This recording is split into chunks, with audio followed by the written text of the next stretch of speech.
that we haven't seen really in, the UK or in Australia or in America, even any sense that it should be illegal. I don't think, like, there's a sense that it should be regulated, but I don't think the idea of just, no, we're not having this at all can really fly in an economy or an environment where people are expecting, like, we want to be on the forefront of innovation. We don't want to be left behind. We want to let the free market and capitalism sort of develop it, right?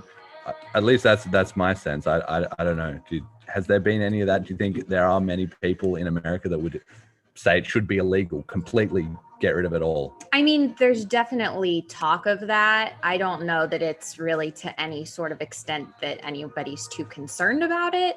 But I have heard about, certain politicians coming out and saying, yeah, like, we shouldn't have any of this going on. We need to ban crypto. I don't think it will gain a whole lot of traction, at least in the US. We're too much of a free market for that to really take place. I think the more likely trajectory is just that it's going to become more and more regulated. It's going to be taxed differently. It's going to, a lot of that stuff. But it's certainly that sentiment is certainly there in the political landscape. Like, there are people who feel that way. So, but at this point, it's just too big. It's gone too far. Do you think if, let's say, 5 years ago, and this is kind of the ironic thing about it, right, is the people who most want to ban it were the least aware of it, right? So when they could have had maybe some more clout or some more chance to sway people onto their side, they either ignored it or they didn't pay attention to it. And now that it's big and it's actually too hard for them to, it's in too deep, it's too entrenched in everything, or it's got too much momentum, now they want to ban it, but they've kind of missed their window to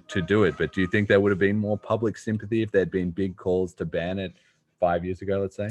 Potentially, just because a lot fewer people were involved. I do think, at least in the US, there is sort of that feeling that we are a free market and you can't just outright ban something unless it's, particularly dangerous to somebody. And I don't think anybody sees crypto as being dangerous in any way. Well, it is dangerous in the sense you can lose all your money. Well, yeah, I mean, obviously. And again, I think that's more of a regulatory issue than anything else.